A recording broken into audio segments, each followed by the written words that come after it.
Fixie! Yay! I'm sorry you had to fall asleep and that I'm keeping you up way past your bedtime. How crazy! And I did everything I possibly could to make sure that I was on time. I was like, "Okay, Malachi, it's 8 o'clock. Let's make sure you're boss in bed." We read 3 books and got him to bed, and I am the one You read that yourself ended to up sleep. passing out. Well, my kid decided that he needed a poo at 9 o'clock. That's why I was a few Oh minutes late. no. Oh no. I am sorry. I'm sorry that my background is also really crappy because this Good night. was not Good night, ready. Rob. Hello, Fixie. It's lovely to see your face. Oh, it is so lovely to see yours, John. Like, this just makes my heart smile. Let me make this a I'm deep glad we now. got this together. Me too. Me too. With sleep and all of that jazz involved, but we made it work. Beautiful. Adulting is hard. Adulting, yeah. Well, we'll get into this. First, let me ask you what is your drink of choice over there? I am having a glass of red wine. This is the reason why I fell asleep. By the way, I peaked too early. You're out of practice, kiddo. I You gotta know. you have to remember how to be a grown up again. I know. But like, you know what? It's absolutely fine. I'm back on it. So cheers to you, my friend John. It is good to see Cheers to you. you, and Oh, lovely I to see love you. it. Amazing, Oh. Mm. Mm. You are Fixie. flourishing. What? I see they gave you the boot. Old 5FM. well, well, listen. It was bound to happen at some point. But it was. I don't know per se if I should say they gave me the boot because it was something that I had been wanting to do honestly for about Mm, 3 years. I believe that uh, having your radio career is kind of like growing a business. You start it, you grow, you scale, and then you kind of reach this peak where it's beautiful and it's great, and your listeners know all about you, and then you kind of not I don't want to say plateau, but you kind of just find this like way where you're like, okay, what's next? And I think when you start reaching that level, um, there needs to be a reinvention. You have to reinvent yourself or reinvent the show in so many ways. And I think we had done all the reinventing we possibly could with the show. Um, and you can't, my personal opinion, you cannot be having over 40 to 50-year-olds on a youth radio station because, like, you remember who the target market is at the end of the day. So it's not an easy thing for a radio DJ to actually say to themselves, you know what? What is the end goal here for the listener? What am I doing the job that I need to do? Am I making sense for the markets that we continue that we've been given? well, So it's not an easy, yeah. Yeah. I'm gonna ask you just a brutal question, but Go for it. I mean, is it? I mean, you say that you feel that your career in radio plateaued, but I mean, when I was there, it was a while ago. What is five? Mm, Is it not 5FM? That is sort of that. It feels to me, I know mm, this is probably old news, but I was a big 5FM fan. It was a dream to work at Five. mm, But I don't know who the fuck 5FM is anymore, or who they think they are, or what they're doing. It's so confusing. It doesn't make any sense to me that it's not mm, listenable to me anymore, and that makes me really sad because I feel some mm. days I wake up and go, I wish they would just give the station to someone who knew what to do with it. Who knows what they're doing with it? I know. And I mean, being part of the SABC has been very difficult for us Yeah. over the past couple of years. And the guy that really, really triggered the entire 5FM was Saudi, and the policies that he put in place while he was there, and these extreme policies that really hurt us from the core, because we're a music station at the end of the day, and we're out there to play what we deem as the best music in the country. Mm. And we struggled with that kind of leadership. And no matter what, that leadership is going to trickle down to the on-air stuff at the end of the day. We can sit there smiling, pretending that the fire is not happening behind us, but eventually we're going to all get burned and get tired. And I think that is true. That is what happens at some point. And you either go, you know what, I did the things that I could possibly do, and I'm tired of being charcoal and being burnt.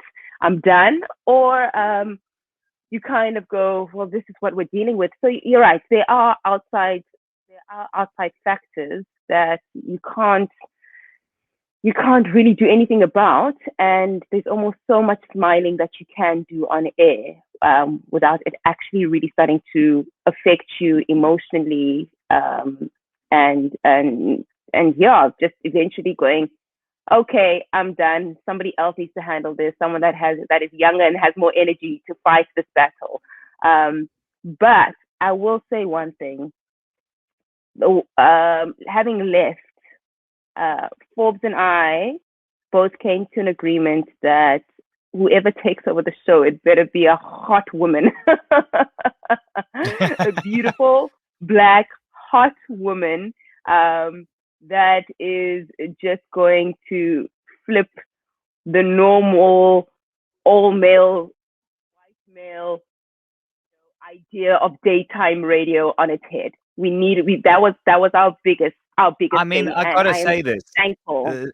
I agree with you, but it's like they should have done this 10 years ago or 5 years ago. What has been going on? It's like you uh, I know that's yeah, drink time. You are 100%. You are 100% with that. They should have done it ages ago, and it's almost like they were just too scared to do it. So they would maybe put too scared one person to lose their old. You see, their old audience got older, and I think they were too scared to lose that older audience. They should have just slayed that. I mean, that audience they've lost anyway to 947. But they should have murdered that audience and attacked the youth audience full fledged, because the 5FM brand's so cool. Well, was so cool. Not even 947. I would say even to 947, to Jacaranda, to Hot 91. YouTube. Like I see to YouTube, Spotify, you name it. Yeah. It all happened. Listen, I'm not going to. 5FM will always be 5FM and have the youth market at the end of the day. Like, they're a youth radio station, they play the best commercial station, they're nationwide. There are a lot of pluses that they have that they've been able to nail within the industry. Our leadership has been pretty shitty. And that is what has really hurt us as a brand. Do I see a good revival at the moment? Kind of, yes. I think that we've got someone at the top. I think, and I need to stop saying we, if that's also becoming a new thing for me. Because I mean, I have been with the brand for 12 years, which is a freaking long time. So I do think that they do have the leadership to really turn it around. And one of the biggest things that they needed to do was get rid of a lot of people. And I say that, I mean, these are friends and colleagues of mine. So, and I'm one of the people that they got rid of, but I think that they really needed to start afresh. And this is what they are doing. It's not personal, but it needed to flip over. And so they've got a clean slate. They've got an opportunity to grow it. Let's see what they do with it. But I am positive of the leadership that they have.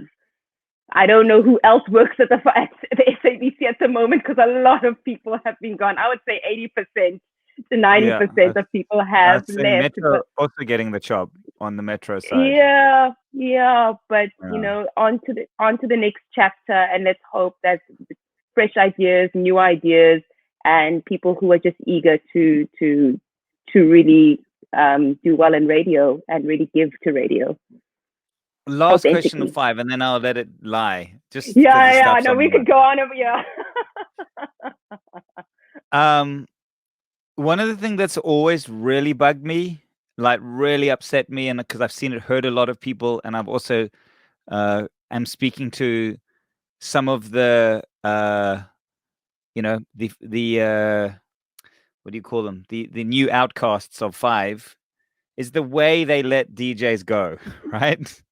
This sort of Oh like 1 week's man. notice vibe, so that people don't realize this, and maybe no, and Oh. maybe this is the unspoken thing about 5, but 5 SABC pays like shit, so it's not like the DJs are sitting there like on like they go to work because of their job and telling you this at home, right? So to get fired with a week's notice is actually really tragic. It does not, and also because all the radio stations kind of align, you kind of don't have a chance to look for another job at another station. You've missed the thing. So it's really brutal and really unfair.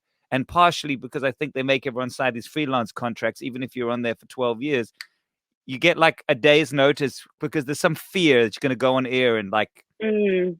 Mm. like say something. And um what are your thoughts on that? I just wanted, because I know like even Kath Grenfell back in the day, they just, Yep. you got the job, bye. Everyone's sitting there for like a month, like shivering. They don't know what to do or say or where to Mm. go or where they should be Mm. looking for a job Mm. or if they're getting a raise.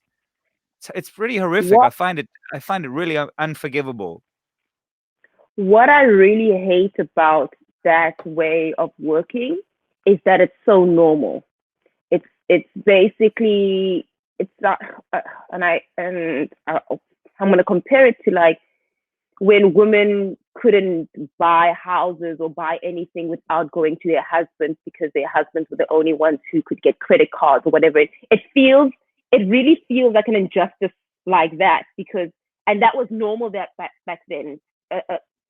Somebody would say, "Oh, just get your husband to do it. That's normal. Oh, if you get divorced, you're not going to be able to get that, so you'd probably just stay in the marriage and see what Mm, you have to do." The reason I'm comparing it to that is because it's so normal that that's what our bosses will say to us, that just so you remember, it's a yearly contract and you have to come back. You either going to get the chop or you may not get the chop, whether you've been here 5 years, 8 years, 10 years, 12 years, 30 years. Sureshni Ryder is a great example.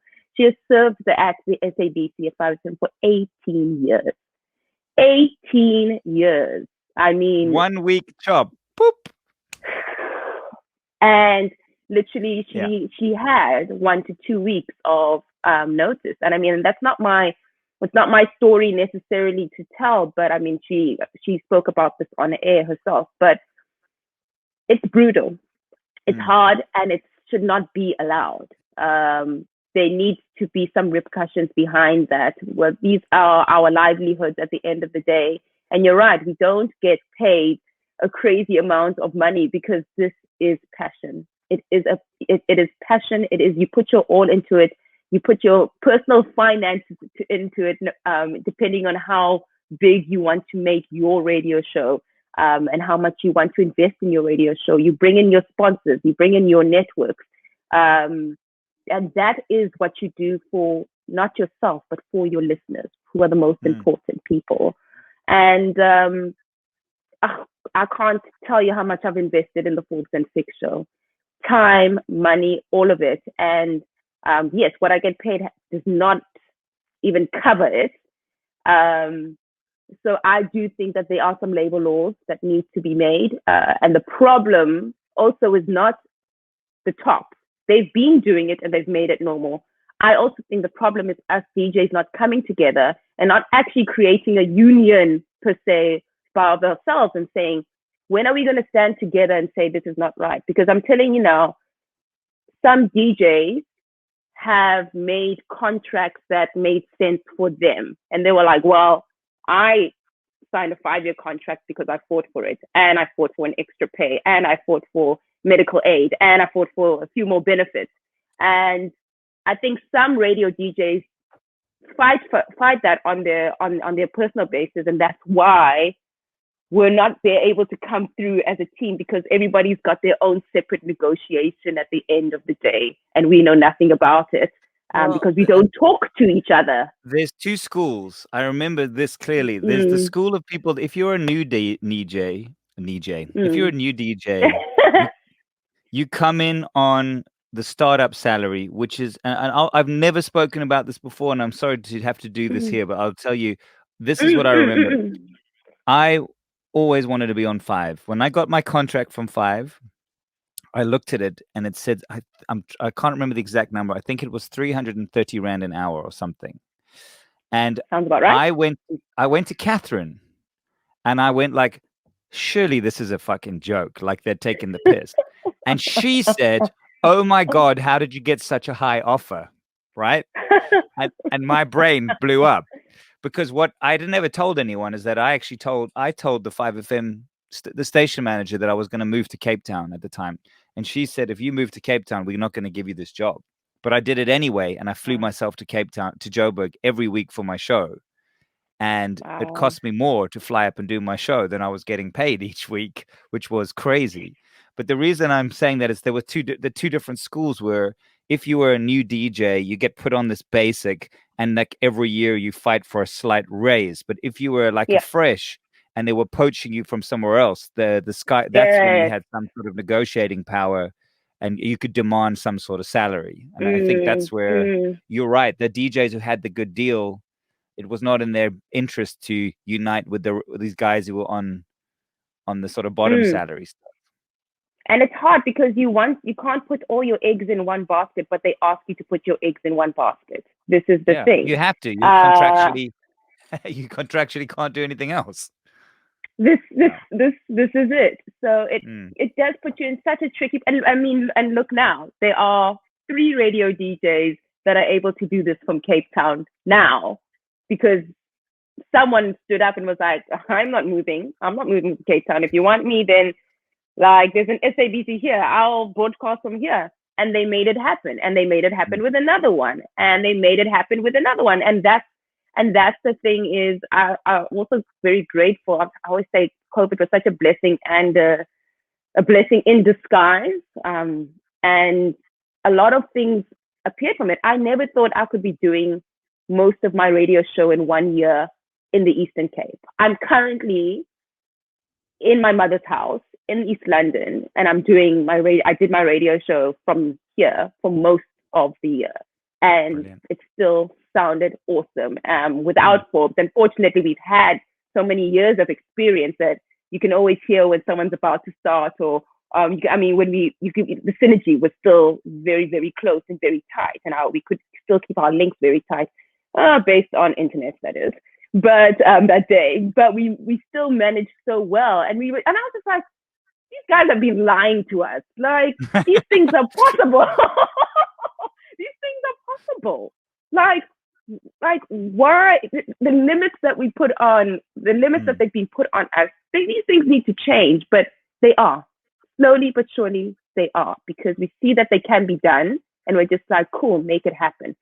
So yeah, I just like if there's one thing and advice that I would give for radio DJs is to actually start working together because you're working in silos, it's not for the betterment of everybody at the end of the day, and will Well, continue to suffer.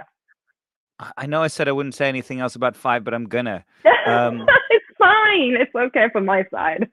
it's it's related to what you're saying because I think the Mm, other thing. So Fixia, you not only one of my favorite people I've ever met in the world, but at 5FM you were a shining mm, light. And I mean, we oh, spent quite a bit of time together. We worked together. We used to have mm, great meetings about changing the world together. Like your energy is incredible. But thank you. the thing that was surprising to me at Five when I got there, I thought this is the dream, right? Is that the Mm, culture of the DJs is super cuck, actually. And I don't think it's the DJ. I think the corporate culture is rotten to the core. And it makes like things like your job insecurity. And I'm not saying not everyone is mates and everyone's not nice to each mm, other. I'm saying that mm, you walked into that building, even when I was there, and it felt like I was walking into a graveyard, and the politics, like no one. wanted to help each other. Really, no one was working together. It was all, and I blame that on the sort of top down. I don't know if it's fear or whatever is coming from the top into that space. It makes Mm, DJs generally very complainy. And that would really yeah. surprise me about Five. And I also just kind of got off into my own little lane and went, okay, well, if this is how it works around here, I'm going to do my own thing and ignore everyone else because that's what everyone else does. You were great. You were great at just doing you, and I think that's what I've always loved about you, John, is that you're true to the core about what you do, your values, your constitution, and like you're like, this sounds great. So I don't care what you guys think. I'm gonna do it. And everyone's like, yeah. We're on it. I see what you're doing. And I feel like that's what you brought. You brought such a different dynamic to 5FM. And I think that we've had such geniuses, and I will call you a genius, my friend, Whoa, whether you know so it or nice. not. That's the wine talking there. Have another sip. But I think we that's the one thing I might disagree with you on to a certain degree.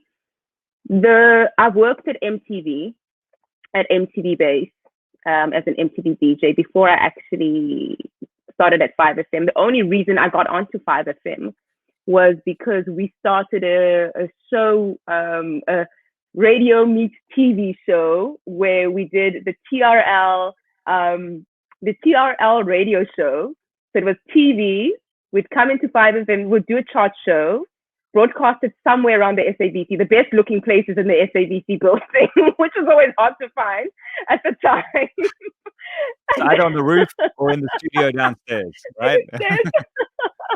And we had to get a whole production team to like make it look great. Most of the time it was green screen, but we would we would do that, and then I would do a link with Nicole Fox at the time.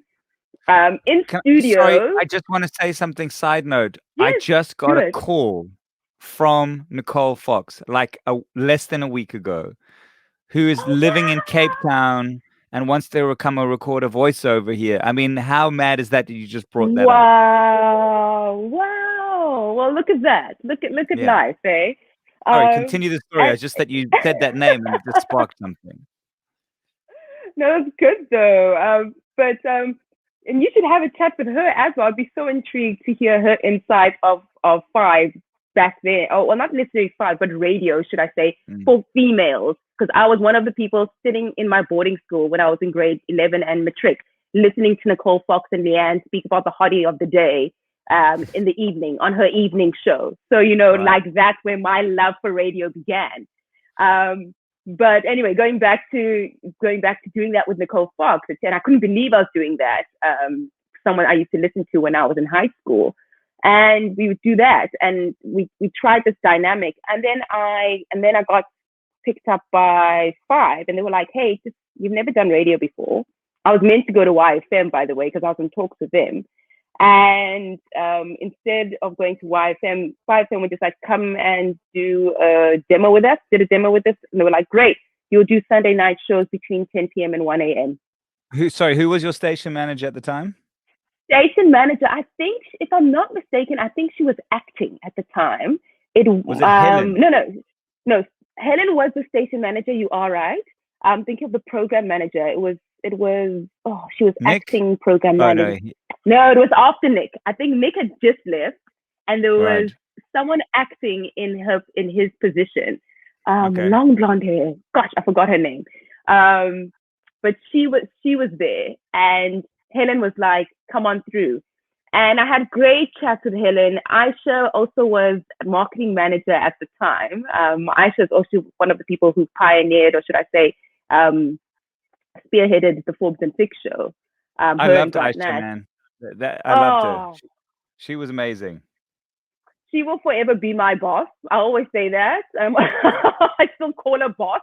And I had the opportunity of working with Aisha at MTV as well. When she left Five, she went to work at MTV, and then she went back to Five as station manager. So I've seen the dynamic of working at certain places. I mean, we all have in the media industry as a MTV-based DJ. And I will say that 5 FM DJs, really, there's no energy like what I've felt with them.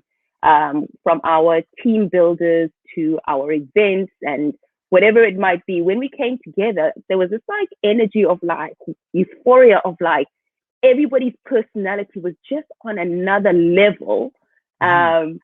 And I found that there was genuinely uh uh there was some camaraderie around us It might have just been me. when we let I'm an when we outsider any room I'm in. but I think but I think also you going to Cape Town, going back and forth between Joburg and Cape Town was also not an easy thing for you. Because if we had events and we had DJ gigs, I mean, those were kind of our team builders whenever we did that. And that energy, there's nothing like it. Mm. I'm thankful to have been part of that, and we continue to do that. We keep finding great personalities to be on 5FM. So once again, am I worried? Really? No, because I think the personalities will definitely drive it to will drive it in the right direction and make it sound awesome. But your leadership has to be in the not necessarily in the driving seat, but needs to be helping with the navigation Mm. at some point. And I think that's what's missed. That was what was missing, and that could be.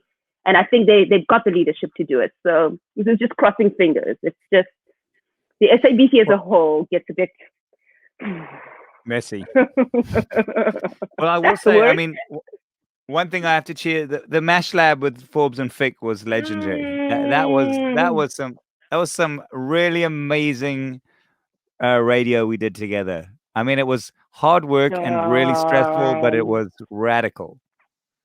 this is the other genius part of you coming out, eh? And for those that never got to experience Mash Lab, man, the way you It was put it wild. together, you're one of the only people I know that can really bring people together through music, no matter what background you're from. I saw you do it at the Summers, epically, and then I also see you do it with Mash Lab, and it's it's that is the content. That is the groundbreaking content that I'm so proud to have been part of because of the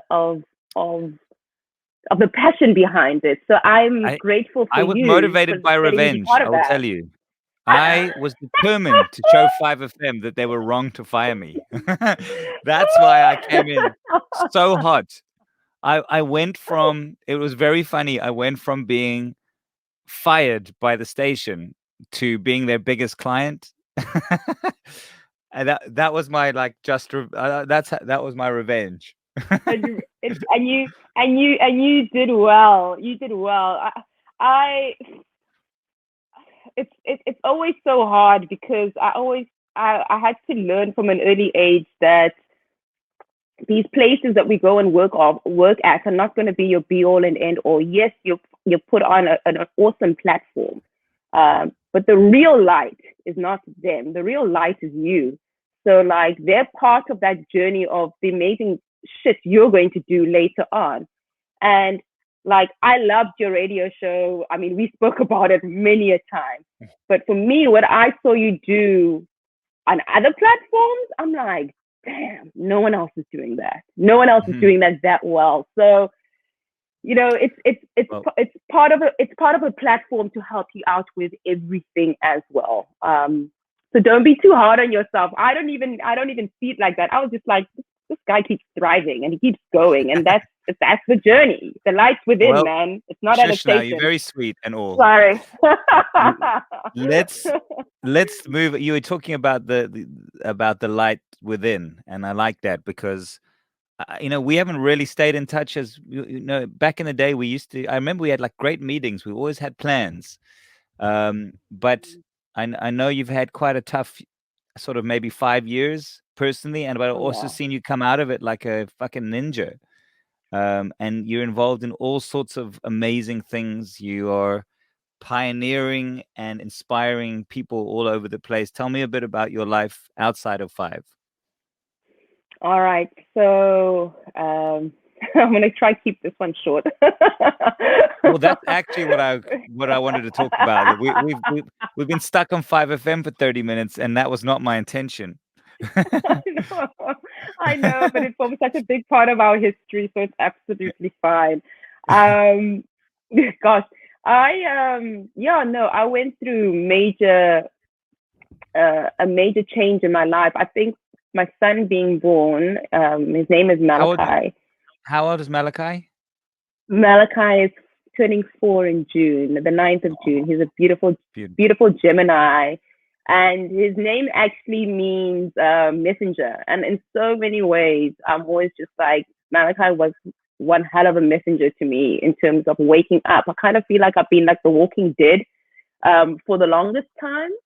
And as soon as he arrived in my life, I was like, hey, what am I doing? Who am I doing this for? What's the purpose behind all of this? And I had to really, stop with the scattered energy that I was giving to everyone and receiving from anyone, and just have focused energy on what I wanted. And that was a huge pivotal change for me. I went through a divorce, a very terrible divorce. And just being a single mom, being a career mom, trying to just hold my shit together, trying to hold my mental health together, trying to hold my family together, was me growing up and going, okay, so this is this life thing that they talk about. And even just my personality, just like I still had the core of Fix and the core of me, of who I was, but I could feel the shift had happened already.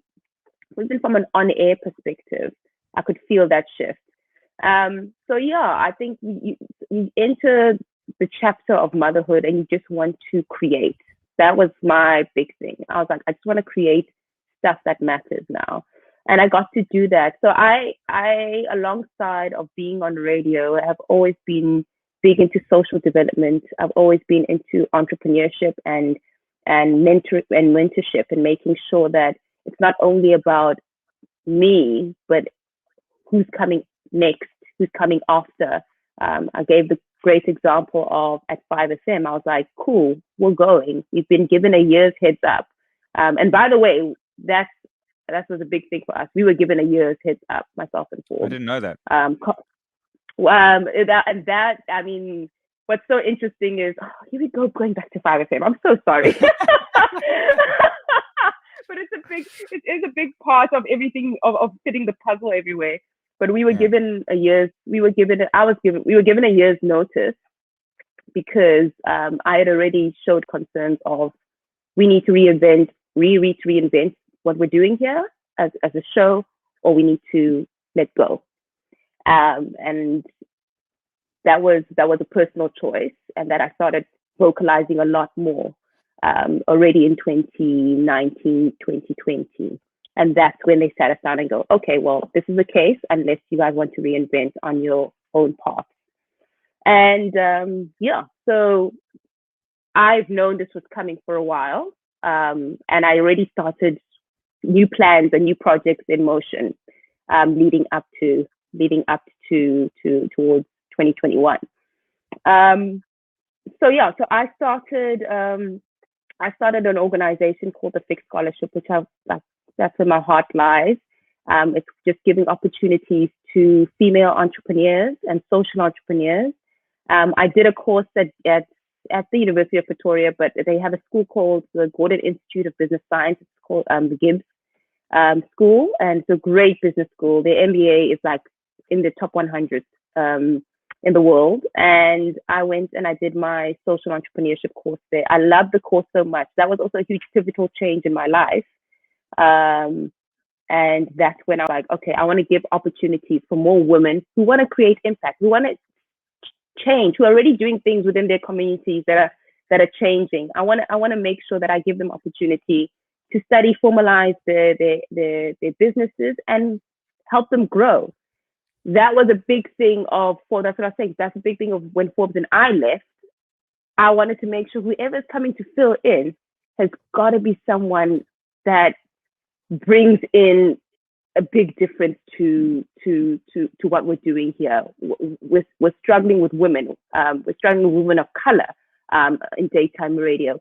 These are the things, big shifts that need to happen, and that's why I'm so thankful for Zanele Potrela, who is taking over our show between 12 and 3 p.m. She is a firecracker. She is gorgeous. She is great at what she does, and she is passionate. Radio runs in her blood. And she has fought so hard to be there. And I think she is 100% the secret weapon at that radio station. She is a secret weapon, and I'm thankful for her. Man, that when I see stuff like that happening, I go, I'm done here. I'm good, because that's the whole thing. That's the whole thing. It's like, it's not about me. It's about what you're doing for the next people to come. And that was the shift that Malachi created in my life. The whole why are you doing this? What's the purpose of this? What change do you want to see when you are gone? What's the journey here? Yeah, I keep talking, so please interrupt. No, I love this stuff. I want to ask you, I've got quite a lot of things on my mind here. I'm just where to start. The thing I wanted to ask is, in terms of the work that you're doing to empower and inspire, what are you I mean, you don't have to have an answer for this, but what is the practical ramification of that? Is it a school? Is it how are you manifesting that into reality is my question. All right. So how we've run with the Fixed Scholarship over the past 9 years. So it's a registered and nonprofit company. And what we do is we open our application for women entrepreneurs on our website, fixedscholarship.co.za. People apply to whatever the theme might be that year, saying we're looking for tech-enabled female social innovators, or we're looking for women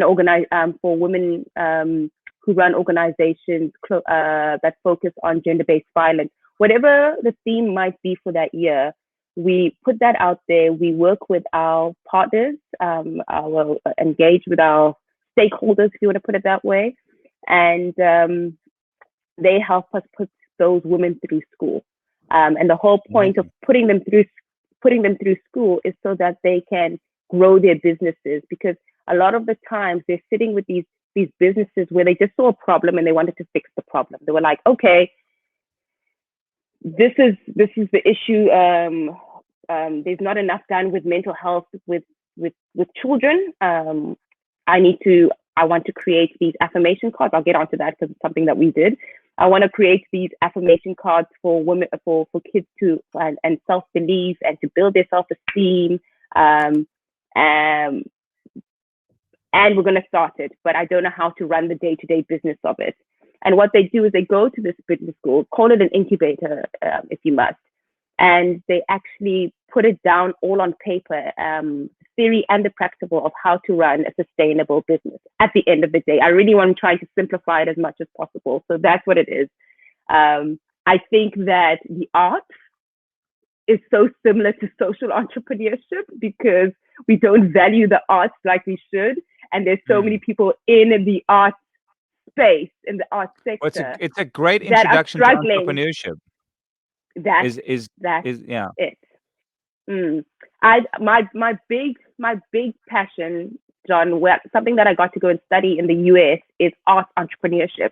There is no art entrepreneurship in South Africa. There's not one course that you can do here. We've got a lot to talk about. Dude, I've written a whole thesis on this. This is what my thesis was about.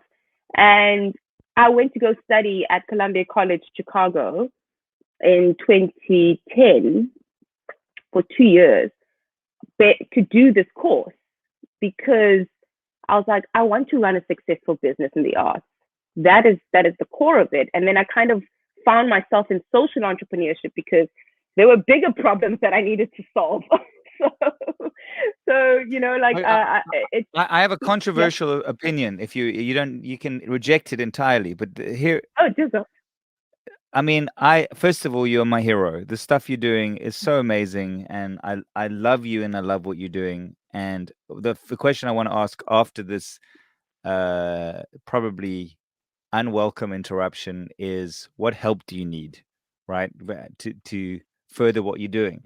But one of the things I think is interesting to look at, and why I love what you're saying, and there are projects that I'm working on that when we're done, I will tell you about, because maybe there's some synergy. Um, Mm, the cool thing about the arts, entrepreneurship in the arts, is that there is a very mm, high incentive for people to engage with it, because mm, it seems cool, but you have to learn shit to get there. So if you want to be a rapper, it's not about rapping; it's actually about learning entrepreneurship. So it's like a nice gateway drug to entrepreneurship that is very open. And and again, this is going to sound really terrible, and I no, shouldn't even say. put it out there. The problem with starting, in my opinion, the problem, Mm, even though I'm very, of the let's say the NGO based issues, the programs that really support problems in this country that really need to be solved. The problem with mm, the entry point there is it's a very, you kind of need a lot of help. You need people to donate money. You need people to, you spend all your sort of effort trying to get the resources together to mm, enter in that point. Whereas the other side creates self-sufficiency, and it leads into the helping the larger issues in a mm, way more sort of organic way. So I yeah. almost feel like looking at the arts for entrepreneurship solves all the rest of the problems, or at least helps solving those other problems. Anyway, that's me, my speech done. I don't know why I No, even and you, bothered to say that. no, I love that. I love that you're saying, because what you're actually talking about is social entrepreneurship, and that is about creating a sustainable business at the end of the day, um, Right. and not only focused on the donations, is what you're in essence saying, because that's what I've learned. Like, there's a difference between a charity NGO and an actual social enterprise. It doesn't necessarily have to be an NPO. The whole We're speaking the reason same language. we're speaking the same language. It's literally the difference. It's difference between like a a for-profit company and a social enterprise is because for-profit is literally just bottom line. They're not worried about anything else. It's just, let's make the mark, let's make the profit.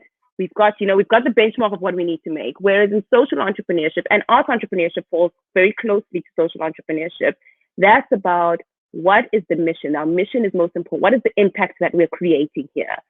But making sure that we're still afloat from a sustainable level doesn't mean you can't get paid. Doesn't mean you can't get paid a lot. You can get paid a lot for what you're doing there, but you're not your bottom line is impact at the end of the day. How are you creating impact not only for the company, but for the people and your community around you? Because that must be the most important before all the capitalism in the world, basically, in a nutshell. So we're speaking I'm same angry language with here. you right now because we should have been working together, or we have wasted a lot of years not being in touch. Not wasted. Not wasted. It was just a time. It's just a timing thing. We needed to get to a certain stage. Like, I can't wait to tell you about the arts entrepreneurship stuff that I have in mind that I've been wanting to do, because it's such a big gap in this country. We only have workshops or once-off courses, or most programs. Like, even if you study when you study music, study radio, study fashion, study at AAA, what do they do? Film, broadcasting, Boston Media, you name it. All those schools that do all of that. Even Trenton, his school. I actually love what he's doing in Yeah. Cape Town. I love what he's been doing. But all those schools are so focused on the practical of the curriculum. They will only give you a 6 month start up business course, like a crash course, right at the end of your 4 year degree or diploma or certificate of whatever you have.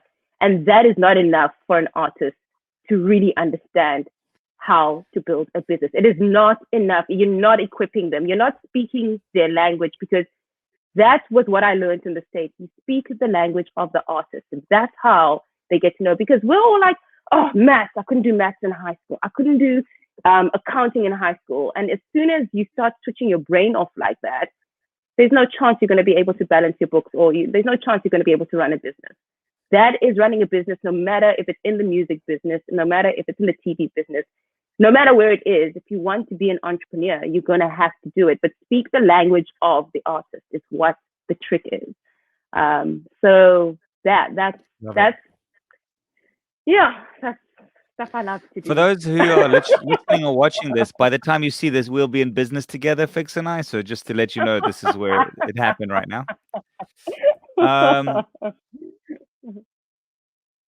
What do you think?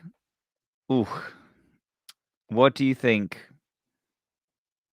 How do I ask this tactfully? Don't be tactful. What do you think was the biggest lesson you have learned about yourself going through a very hectic divorce and a bad relationship? What is the thing that you needed to overcome, or what do you think is the thing you needed to learn about yourself that you've taken forward? To trust myself. I think that's the biggest lesson I've ever learned. Were there warning signs that you were ignoring, or what did you not trust about yourself? I think for anyone who has been in, and I'll blatantly put it out there, an abusive relationship and an emotional abusive relationship, which is not always easy when you don't see the marks, and you don't realize that it's actually happening. But for anyone that's been in that kind of relationship, whether it's work, whether it is personal at home, your partner or family, your mother, your brother, whatever toxic relationship it could be, you chip away at someone's constitution. You chip away at someone's self-belief. You chip away at everything they thought they were doing, and they second guess themselves within everything that they think about. That's how you basically break a person. And I found myself in that situation, and it happens a lot. And I mean, John, you know me, I'm like happy-go-lucky, bubbly personality, just going through life like with the best intentions for everybody and anybody. And my mom always says to me, you know, Mtanam, it's such a blessing and a curse for you that you are this like have the best intentions for everyone, and you see the best intentions. You always give someone the benefit of the doubt. I mean, Rob and Kim would say that on the show as well. They're like, oh, Fix, like this person's actually a very shit person. Like you just have to come to the point that this person's a shit person. We are so alike on this. We are so alike. Like when people tell me like that dude's a dodgy fucker, I go, what? That guy? Really? Huh. I never even thought of that. And everybody knows. It's like, oh, I thought it was a bit weird. That's all. I have got the same affliction, just so you know. But like you, I've had to learn to hard the fuck up and start listening to your own intuition. You know, because I ignored it my whole life. That's it, John. That's nail on the head. There is that because that's ingrained in you. That is your personality, and it's okay to have that. It's okay to be like that, but it is going to teach you freaking hard lessons on your way.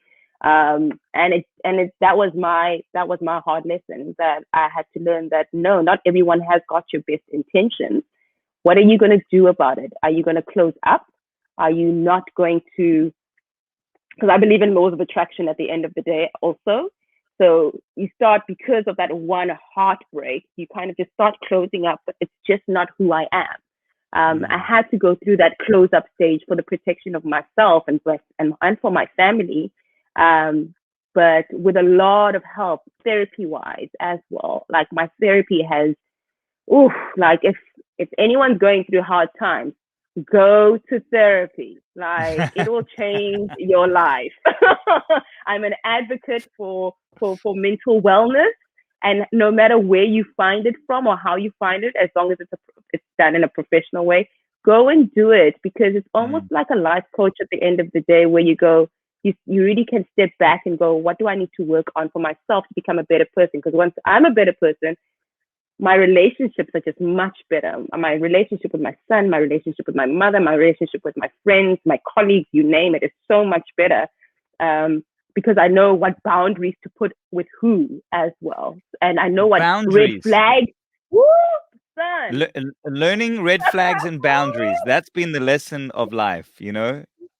I actually need to read you this thing that I saw the other day, which is freaking hilarious if I can find it quick enough. But boundaries are key, bro. Like that, boundaries are gonna save your life. Here it is. Boundaries don't mean I don't love you. Boundaries mean I'm going to love you and love myself at the same time. Simple. Nice. I love that. I was like, straight up. That's a simpler way I of love it. putting it. I'm Don't I'm get adopting don't that get as well. offended. So yeah, I just had to learn. I just had to learn the red flags. That was it. And Yeah. it's a it's learning progress. Still troubleshooting some days, but trusting myself was a It's a huge part of it, superpower and that trusting it. Trusting your intuition, like you're an empath, I can feel. So your intuition is always gonna be on point. It will always be on point. So just go with that. The first decision you decided on, go with that. Don't go with the second one. was there what was the moment that you decided, right, I I need to change everything. I need to get out of this and I need to find a new way of doing that. Like what was that part?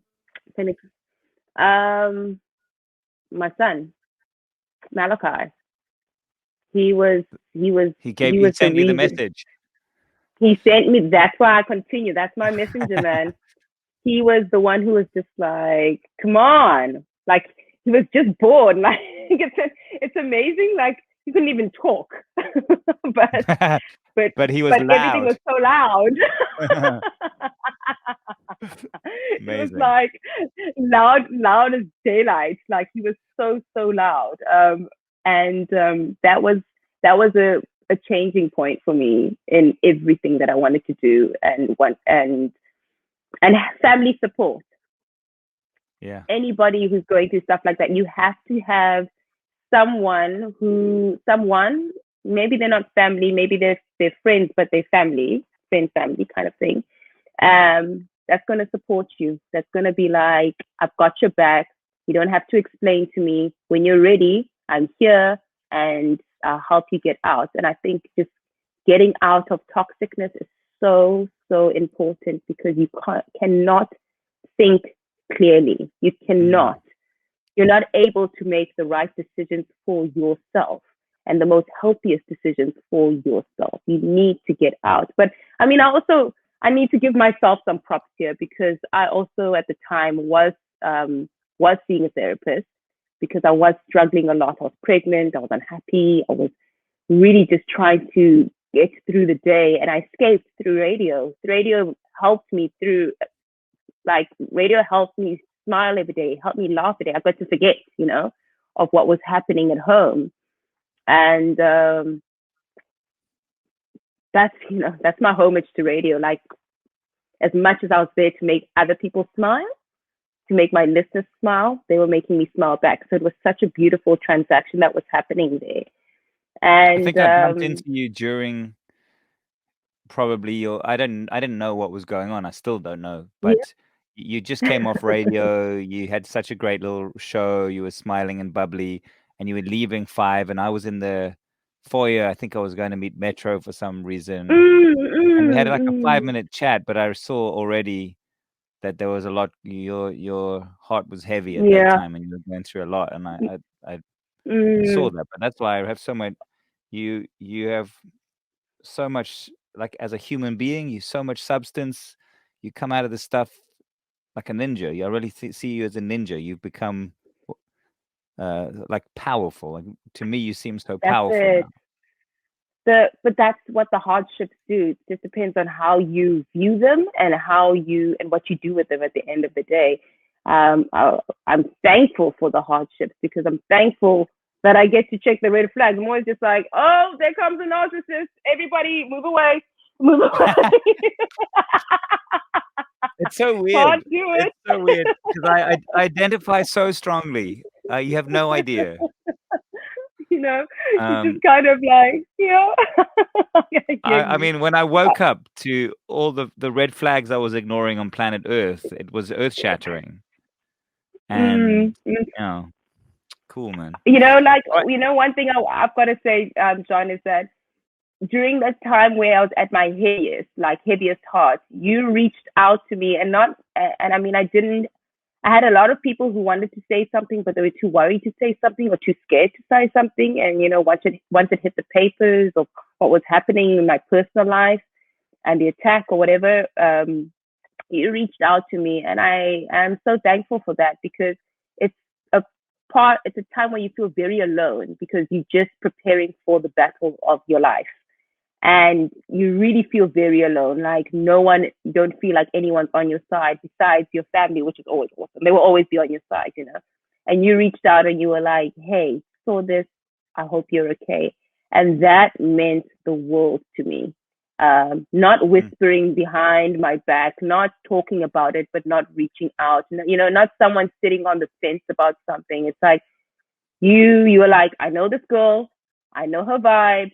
I need to reach out. I need to check that she's okay. And that meant the world to me because it made it easier. It made the battle easier for me. Wow. Well, I don't even remember that. So thanks for saying that. But I think I do remember because I don't follow the social. I don't know. I don't know what people are. I don't read all the social stuff because I don't want to know. I don't care. Like I'm interested in the work and what people are doing and who people are. I think I'm remembering now. I was on a flight and there was an article about you either in the newspaper or in the thing, and I remember thinking, this doesn't add up to me what I'm reading here. So that would make sense that I might have just. So cool. Yeah. Let me ask you a few I questions appreciate it. and let you go. Although don't go just yet because I need to talk to you after we finish this, if you don't mind. I know you must. No worries. I need to refill anyway at some point. Do you want to do that now quickly, or because my next question is I want you to tell me about your mum because she seems to have come up a lot in this conversation, even like secretly. What is she like? How are you like her, and how are you not like her? You might want to refill for that one, but it's up to you. You can do it. You can. Okay, you're gonna have to pad here. Pad, talk about something. Right. I don't call it padding. I call it editing. Just so you know, I don't have to pad. I just cut. This isn't radio, girl. I'll be back. You'll be able to hear me glug glug glug. Hold on. That's all good. I'm refilling over here as well.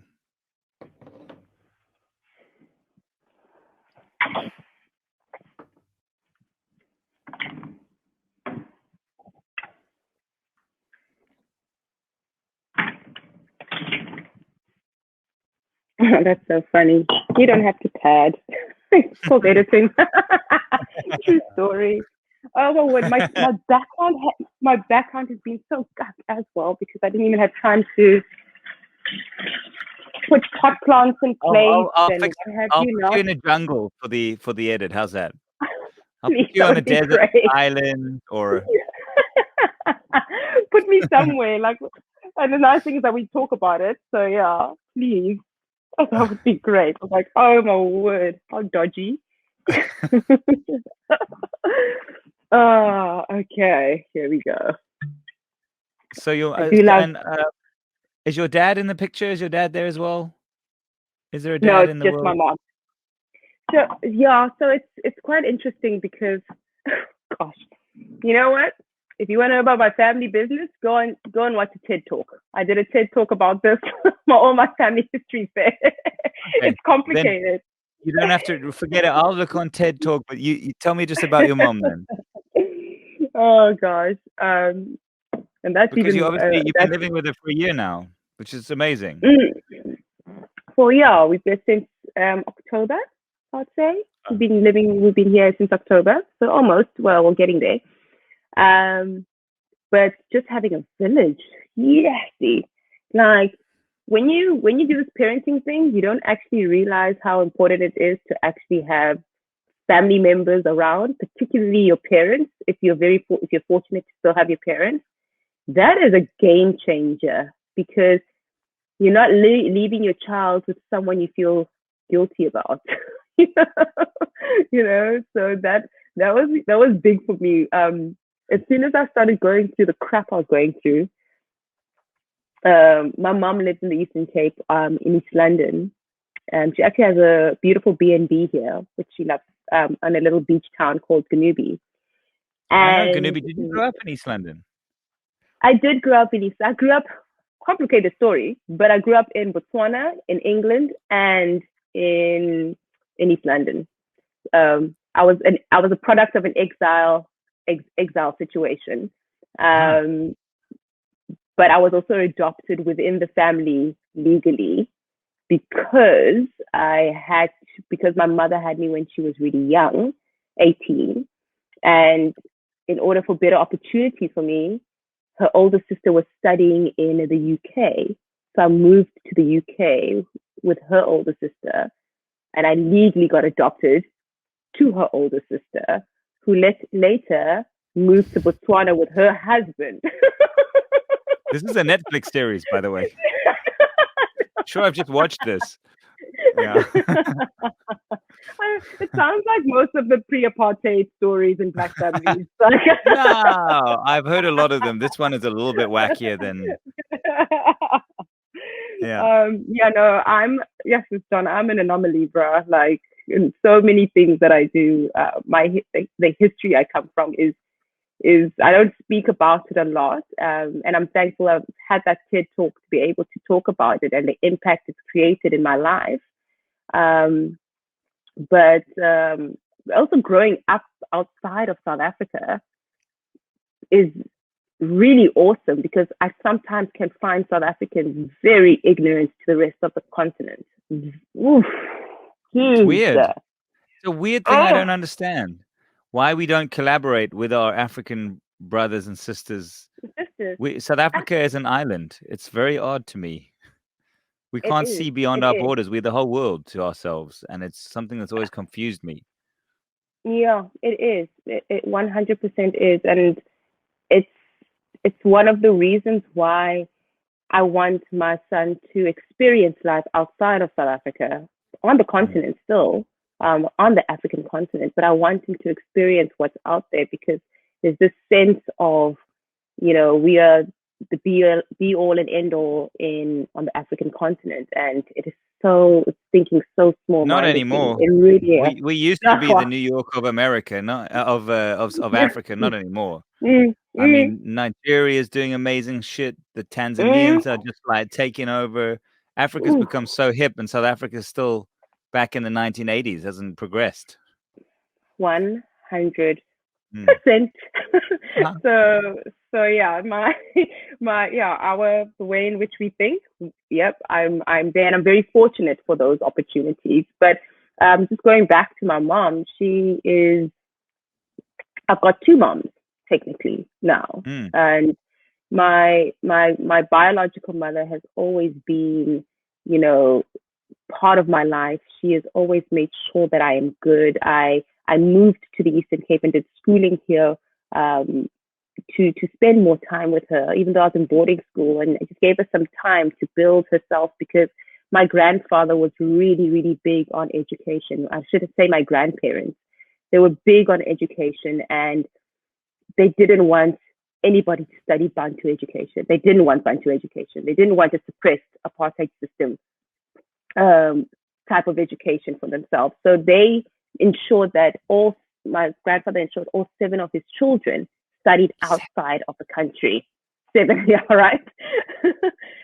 Wow. My mother being one of them. So even I mean, they were able to do this through churches, through organizations, through the UN, UNICEF, embassies that were helping the freedom struggle. The Norwegian embassies, you name it. Like we were that family that were like, how do we smuggle this person out? How do we smuggle that person out? How do we get that person to Australia? How do we get that person to Botswana? And that was how the opportunities came for my family, because education was a core. Even my great grandparents were educators. So that's my family history, and this is where the entrepreneurship point comes in, and why I believe in education and entrepreneurship is because it will change somebody's life. Literally, give them the opportunity to do so, they can create an amazing generation for themselves and their families going forward. And that goes particularly for the marginalized, the suppressed, the underprivileged.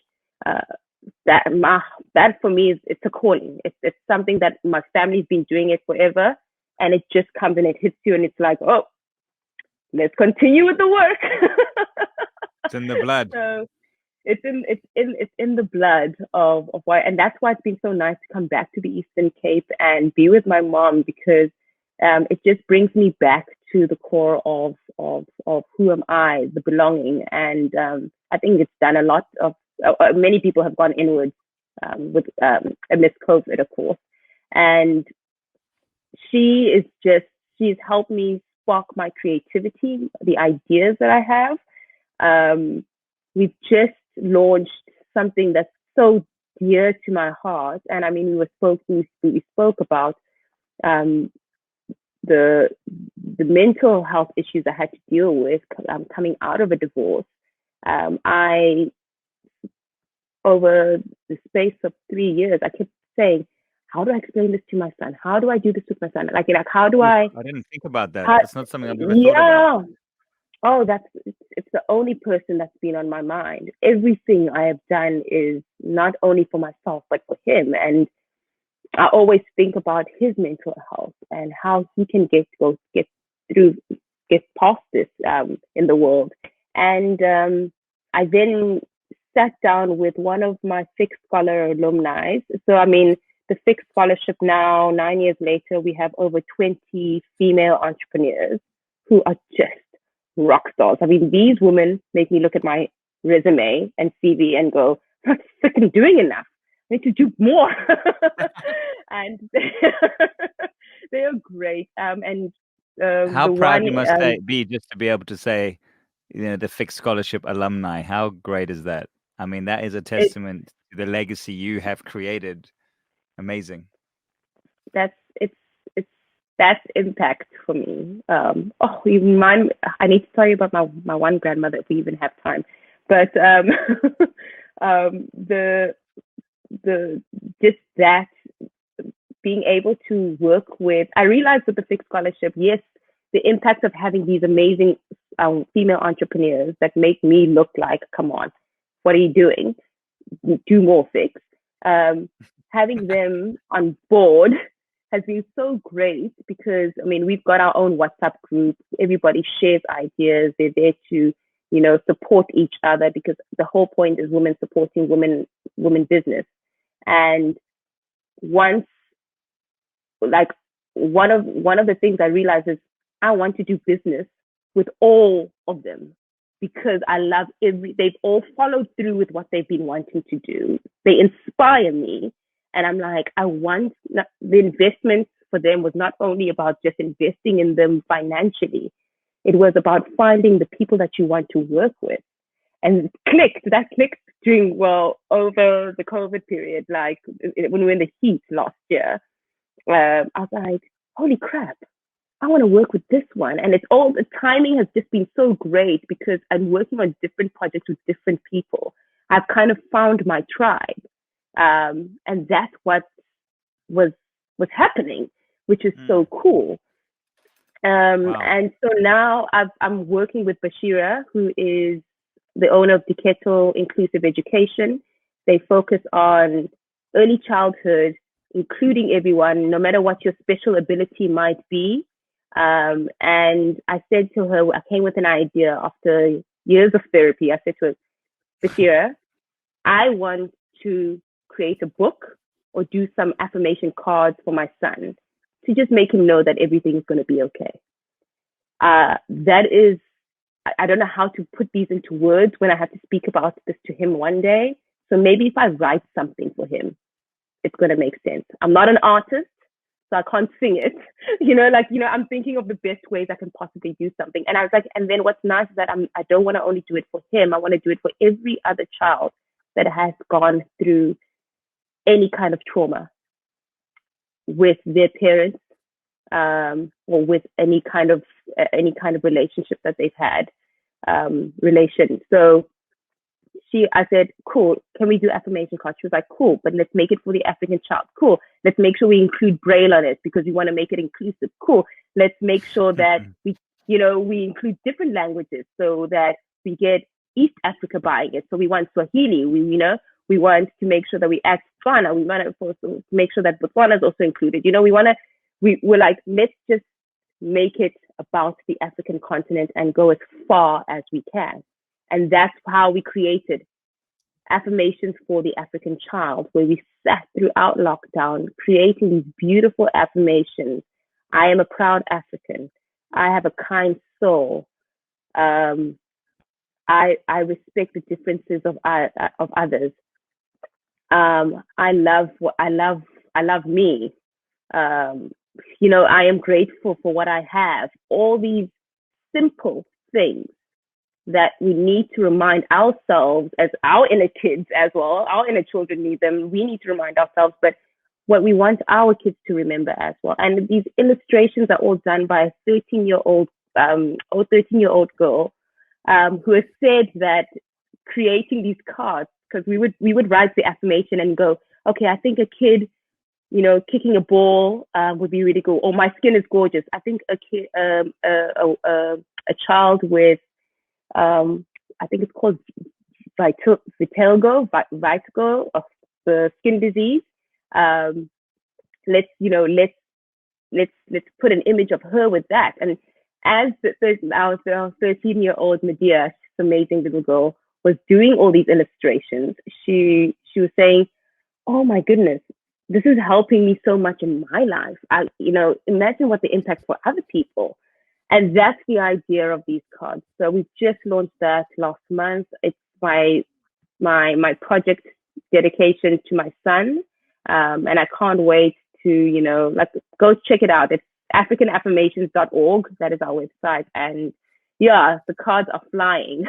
So yeah. So these are the AfricanAffirmations.org. Yeah, AfricanAffirmations.org. Amazing. That is something that it's so close to my heart, and I absolutely love it. Glowing after that. Oh yeah. Hold on, I have to just write this into my browser so I don't forget. Affirmations.org. Thank you. Better than write. I can't read my own handwriting, so this is better. And no worries. Guess what? I've spent affirmations wrong. That's embarrassing. Got it. Amazing, Fixie. Amazing. I mean, you're blowing my mind. I realize how late it is, so I want to ask you one. These are the two questions I'll prepare your brain for. One, tell me about the grandmother story that you wanted to tell me. And my last question will be, what's next for Fixie? But start with grandmama's story. Okay, and I hope I said enough about my mother, by the way, because she's just my rock. I think you say a lot about the person that you are. The stuff you have even said this evening, I think your mother, you've said a lot about her through you. That's been very clear. And I think also just going into my grandmother from here is that I come from a matriarchy of amazing Xhosa women. When I speak of my mother, I think I speak about all of them. It's like saying ancestors for me. It's not only my mother. I'm talking about all of them as a collective, because that's the Ubuntu that they've always created for us. That's the love that they've always created for us. These women who are just like, Danam, you can do it. Go for it. We're here. We support your dreams.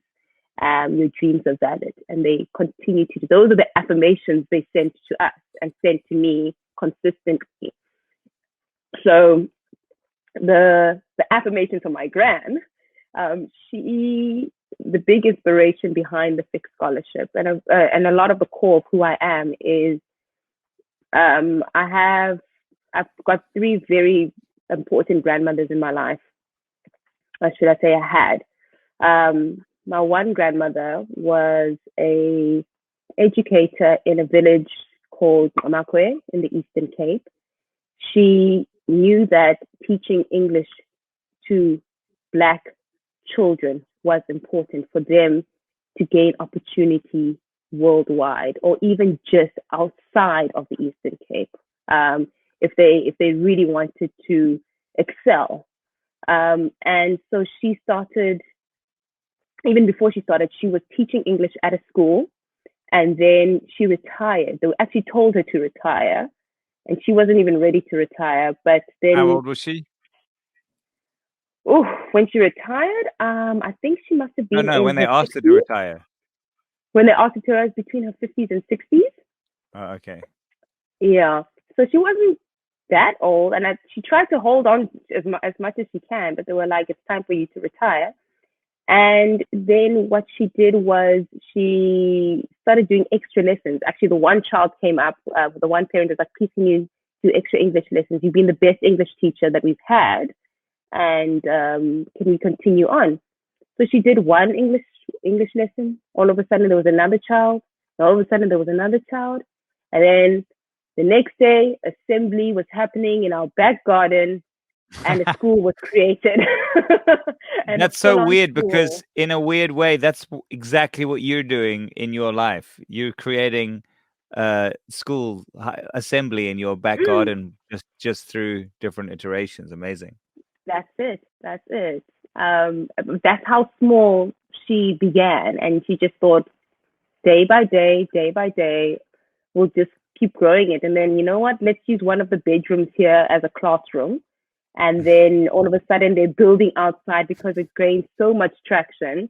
And now Kwasa English Medium is a full-on, the first private school, may I add, the first private English school that started in the Eastern Cape, in Ramakwe. And she thrived. She did so well with it.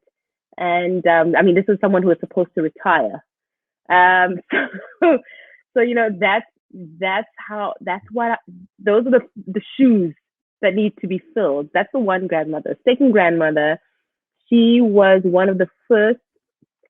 She was one of the first Black female doctors in South Africa. She was she was studying. She was really great. Her grades were awesome in the Eastern Cape. And one day, her teacher was like, "I need you to really think about your future. I think you could be an amazing doctor." So my grandmother was like, "Oh, okay." Finishing high school, she was like, "Okay, maybe," but I mean, we wouldn't be able to afford it. And some Scottish lady invested in her. Was like, "Listen, I think you've got so much potential." Invested in her, and she became one of the first Black female doctors in the country. She couldn't. That's where she met my grandfather in Joburg, where she was studying at Wits. And once they were both studying medicine. And once they graduated, obviously they wanted to start practicing, but she couldn't practice in South Africa as a Black female. So they started looking for jobs outside of South Africa. And they ended up in Botswana because it was the only place that would accept them to practice together as a Black family. And that's how a part of my family ended up in Botswana and are Botswana citizens, because the country accepted them. And my grandmother and my grandfather went on to open up a surgery that Fresh, may I add, it's so strange, that Fresh and his family all went to that surgery because Fresh is from Botswana. Were you born in Botswana too? No, I was born in South Africa. And then I moved to Botswana a little bit later in my life. But it all comes like full circle. And I mean, they were like personal doctors to the president. So every time the queen had great relations with Botswana, so being Commonwealth and all. So if she needed to help the queen out, she would help the queen out. So she literally went from See, all your magic makes sense to me now. Like, this story has been very enlightening to understand why you are who you are and why you do what you do. It's amazing. I'm so I'm so happy we got to have this chat. Yeah, Incredible. no. If anybody has an opportunity, I think the best way to explain it is like if you have an opportunity to watch my TED talk, because you get to really see the images as well, which I present as well. Yeah, I'll the put a link. matriarch is awesome. Yeah, the I'll matriarch put is a link into. intense. I'm keen. Thank you, thank you, So thank you. And then your last question. the last question is, what, you've done 8 years on 5. You you have a very, very powerful matriarchal family, and now you have a son to raise Oof, yeah. inside that. Where next for you? And then I'll almost let you go. Then I'm gonna pretend. Then I'm gonna say goodbye, and then you're not gonna hang up because I need you for another But not 7 really. minutes. That's fine. I've been getting this question a lot. I've had a long time to think about it. 3 years actually. I've been thinking about what next after radio. Um, and it's it's definitely fixed scholarship is going to continue. I've never been able to really branch out and do more with the fixed scholarship and open up my services because I We're gonna didn't have talk the about that time. in a second. Yeah, Just keep going. fantastic. So I want to open up the services there because I can see the fixed scholarship becoming an institution. I think we're too traditional in the way our um our education system runs, and there needs to be change. There needs to be a lot of change that happens. Um, and then secondly, needing more entrepreneurship on that note as well. Secondly, I something that I did a lot of that I don't know why I didn't mention it because it's become a huge core of mine is I have become a yoga instructor. Oh yes, I I follow you on Instagram. I did know that. I yes, forgot to bring it up as well. I'll, I think it's just so part of my part of my personality now that I just know that I need it in my life in order to stay mindful with everything I do. As soon as the core of the mindfulness is there, everything just happens and it opens up like a beautiful sunflower. So I need to make sure that I've got that hold. So I'm doing a lot of hot yoga because I think it's not only healing for myself, but it's healing for others. And I love that practice. And that's about sharing the practice. And a lot of entrepreneurship as well, actually just personal growth, no matter what you do, has to come from a sound and mindful mind, So it's all part of the growth aspect. So that's something that I've been doing part time and I'm loving. And then, of course, launching our affirmation cards has been a huge highlight for me. Yeah, so those are the things I'm currently working on right now. I want to build the fixed scholarship. And yeah, that's me. That's me at this stage. And just I wanted to live by the ocean. This is also another thing about working in Johannesburg. I'm just talking about the goals in my life. I knew that I surf a lot, John. I love surfing because as soon as I moved here, I was like, okay, I'm getting a wetsuit, bought a That's wetsuit. why I moved Okay, to Cape Town. Hello. That's why I couldn't stay there. There was 2 things that did it. 1, the surfing, and 2, I knew I was gonna have a kid, and I didn't wanna have it in Joburg and live there. I wanted to be by the sea. So by the way, yeah, I we are know, kindred very spirit, similar, except you are kindred way more spirit. amazing. No, stop. So yeah, so those are my two things. I'm trying to keep it simple and just keep checking out our stuff. We'll continue to bring more of this kind of stuff. I've loved radio. I miss radio. But I think I'm done. I'm done with the radio world. Podcasting though is something I will definitely look into. Well, But yeah, If you want to talk about that, then I'm your guy on that as well. I know, I know, I know. I'm not ready just yet. I want to give No? myself some time, but I will definitely be podcasting. I've got some things that I want to share without having any mandates.